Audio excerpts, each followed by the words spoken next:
Bienvenue sur Leadershift, le podcast qui fait bouger votre leadership. Bonjour, c'est Vincent, bienvenue dans un nouvel épisode de Leadershift. Cette semaine, l'éthique du consensus. C'est deux mots compliqués qu'on va déjà s'attacher, vous me connaissez, à définir. On va commencer par le plus nébuleux de ces deux mots, c'est le mot éthique. Alors, comme beaucoup de mots en philosophie, ça vient du grec éthiké, qui veut dire la science morale, science pas dans le sens de science dure, mais dans le sens de tout ce qu'on sait sur la morale, qui lui-même, éthiké, vient de ethos, lieu de vie, habitude, mœurs, caractère, état de l'âme, disposition psychique. Donc on voit qu'il y a un mélange entre d'un côté quelque chose de l'ordre du collectif, quelque chose qu'on doit faire pour le groupe ou pour l'ensemble des personnes, lieu de vie, habitude, mœurs, mais on voit qu'il y a une dimension éminemment personnelle dans l'éthique, état de l'âme, caractère, disposition psychique. Donc c'est une espèce de mélange des deux. On peut définir, donc je vous donne 3 courtes définitions de l'éthique. Pratique ayant pour objectif de déterminer une manière conforme de vivre dans un habitat en correspondant aux fins ou au rôle de la vie de l'être humain. On retrouve les deux aspects, groupe et personne. Décision dite rationnelle prise à partir d'un libre dialogue entre des individus conscients de savoir et de culture parfois, riches de traditions et de codes idéologiques assimilés, différents. Et puis la dernière que je préfère parce qu'elle est plus courte, réalisation raisonnable des besoins. L'éthique, c'est comment est-ce qu'on fait pour chacune de nous, pouvoir réaliser raisonnablement ses besoins. Et donc on voit apparaître déjà dans la définition de l'éthique l'idée du consensus, puisqu'on a des besoins différents par construction humaine, et donc on va avoir des manières différentes de les réaliser, ces besoins. Et là on va leur discuter, de comment est-ce qu'on fait. On va distinguer l'éthique, donc on voit qu'il y a quelque chose quand même de relativement pratique. On va distinguer l'éthique de la morale, qui est souvent confondue. Parce que la morale, alors là on est plutôt dans l'ensemble d'un devoir, alors on dira en philosophie d'un impératif catégorique, on n'a pas le choix, c'est un commandement, tu ne tueras point, etc., etc. Et donc là l'idée c'est de faire le bien avec un B majuscule sans forcément toujours savoir exactement ce que c'est.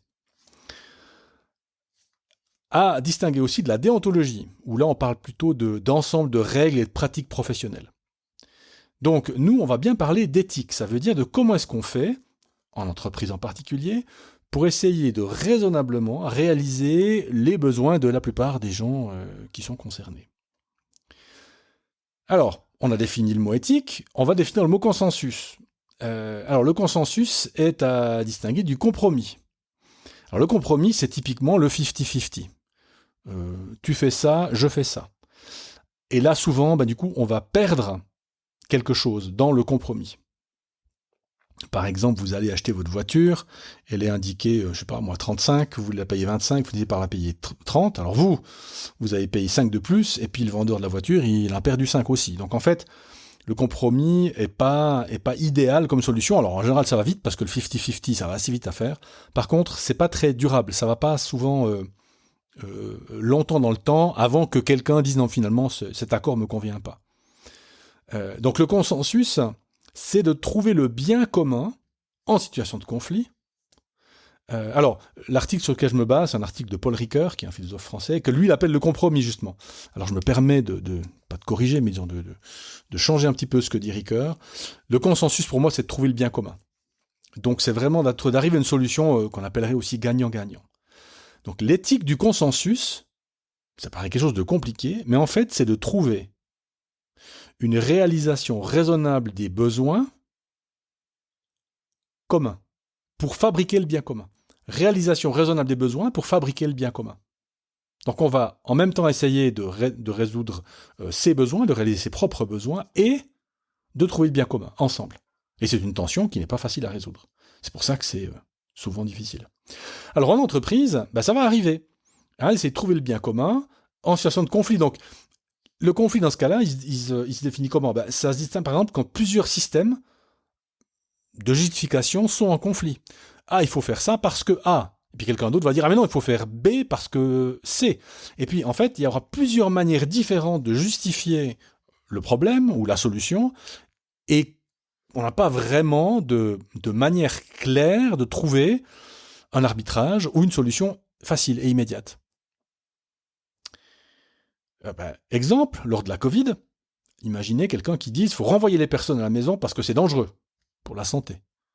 Versus quelqu'un d'autre qui dit non mais il faut les faire venir bosser, parce que sinon l'entreprise va mourir. Les deux se justifient, les deux propositions sont valables, on peut argumenter en faveur des deux, on peut même comprendre les deux. Mais le problème c'est qu'on va pouvoir faire qu'une chose. Alors, du coup, cette éthique du consensus, qui paraît quelque chose d'extrêmement flottant quand on le dit comme ça, c'est ce qui va nous garantir une solution extrêmement pragmatique qui va satisfaire un maximum de besoins pour un maximum de personnes. Alors, l'outil, connu de l'éthique du consensus, pour moi, c'est la négociation. On va essayer de négocier. Alors, on ne parle pas de la négociation dans cet épisode-là, je crois que c'était le 27, donc ça fait un moment, mais on va continuer à discuter cette idée d'éthique du consensus. Alors, pourquoi faut-il une éthique du consensus ? Alors, ça s'applique à tous les domaines de la vie. Nous, ici, on parle d'entreprise, mais c'est pareil pour une administration cantonale ou fédérale, etc. Donc, pourquoi une éthique du consensus ? Pour construire le bien commun. Vous voyez assez vite que si je n'ai pas cette éthique de consensus, j'aurais tendance à vouloir faire profiter mes intérêts, mes besoins par rapport à d'autres. Et donc, je vais tirer la couverture à moi. Et donc, ça donne tous ces jeux que nous, on appelle des jeux politiques, avec un sens extrêmement péjoratif, alors qu'en fait, on sait très bien, la politique, c'est quelque chose d'extrêmement positif. Donc, on doit vouloir une éthique du consensus pour construire le bien commun. Alors évidemment, le bien commun, lui, dépend du groupe, qui peut le définir, comme une commune, un canton, un pays, une association, ou alors le subir.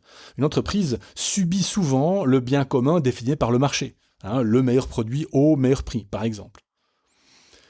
Alors, l'avantage de cette éthique du bien commun, c'est que pendant que je parle, je ne frappe pas. On sait que les humains, en fait, n'ont trouvé qu'une manière, à long terme, de résoudre les conflits et les problèmes, c'est la parole, parce que la violence n'est que temporaire. Alors vous me direz, il y a des cas qui durent depuis très longtemps. On peut penser à ces temps au conflit entre Israël et la Palestine. Là, ça fait longtemps que c'est violent, ça fait, 5000 ans. Mais il faudra discuter. On peut penser à la guerre, l'invasion de la Russie, lapsus, enfin quoique maintenant c'est le cas, mais de l'Ukraine par la Russie, il faudra à un moment discuter. Cette éthique du consensus est la seule manière qu'on a trouvée de construire ce bien commun. Alors comment est-ce qu'on peut construire ce bien commun ? Comment est-ce qu'on peut pratiquer cette éthique du consensus ?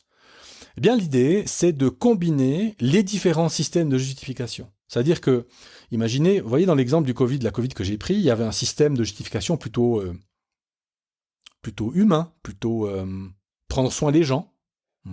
Faut les renvoyer à la maison. Et un autre système de justification, qui est un système de justification plutôt lié à la survie de l'entreprise, ou bien peut-être financier aussi, ou bien vouloir le bien des actionnaires. Enfin, tous ces systèmes de justification se valent. Donc, ce qu'on va essayer de faire, la manière la plus pratique de commencer cette éthique du consensus, c'est de combiner ces différents éléments. On va prendre des éléments des différents systèmes de justification pour essayer de trouver une solution qui satisfasse les différentes parties.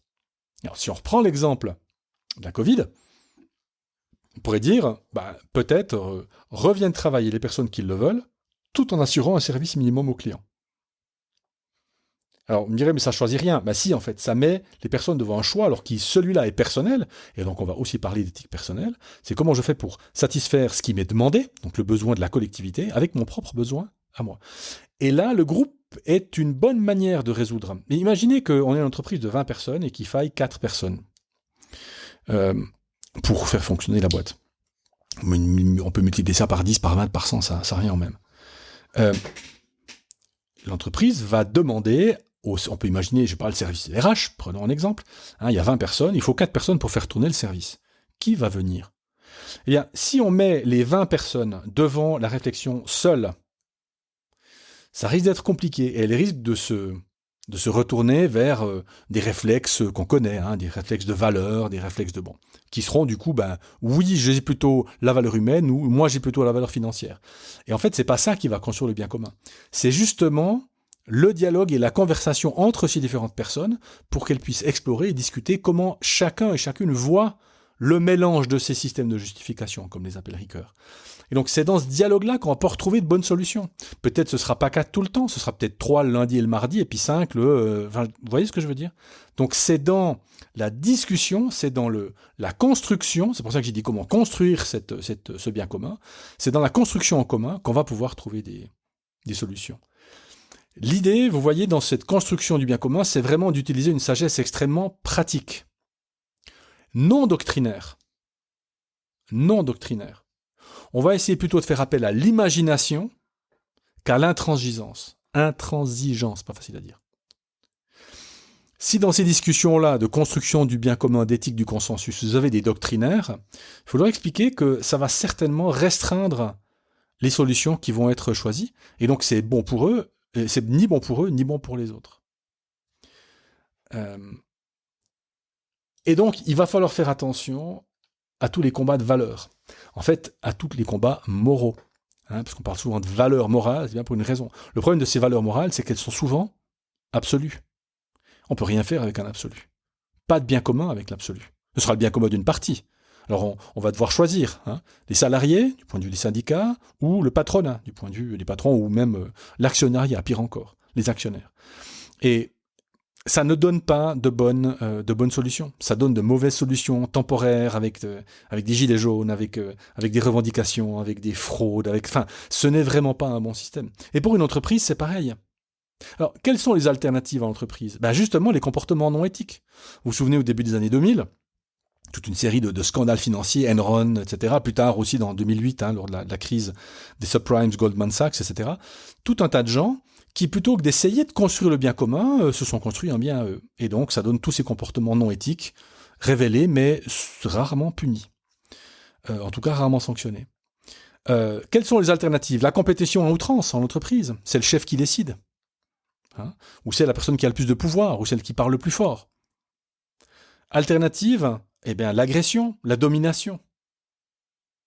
J'impose mon besoin.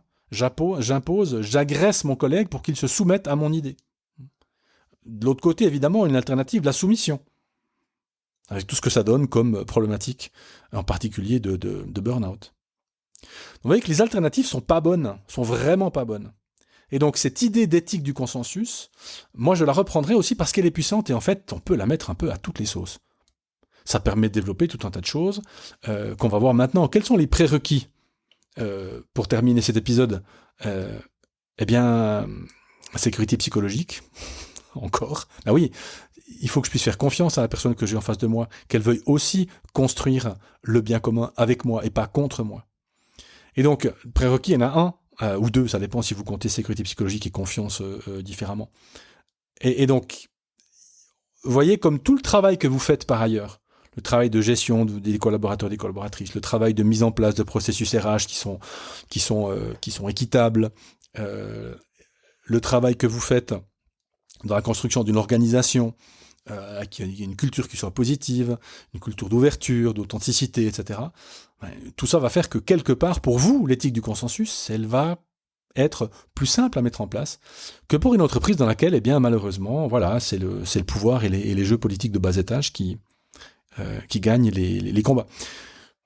Vous savez que vous pouvez me lancer sur le sujet de la politique en entreprise. Moi, je suis un fan de la politique en entreprise, mais pour le bien commun. C'est une nuance qui est importante. Voilà, c'est la fin de cet épisode. J'espère qu'il vous a plu. On a parlé de quelque chose de peut-être un peu plus abstrait, mais qui pour moi a des conséquences extrêmement pratiques. L'éthique du consensus ou la réalisation raisonnable des besoins. À la semaine prochaine. Ciao.